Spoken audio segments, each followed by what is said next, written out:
Okay, let's install our hard drive.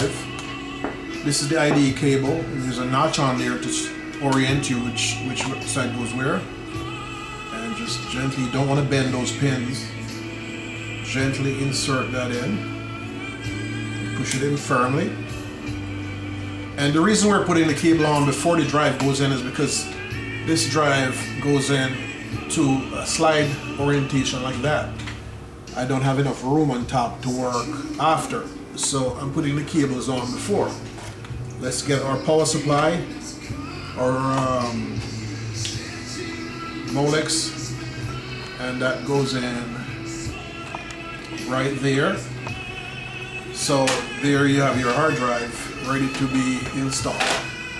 Okay, the hard drive goes into this bay right here, like so. Okay, and then we are going to go ahead and secure the hard drive with some of these nuts.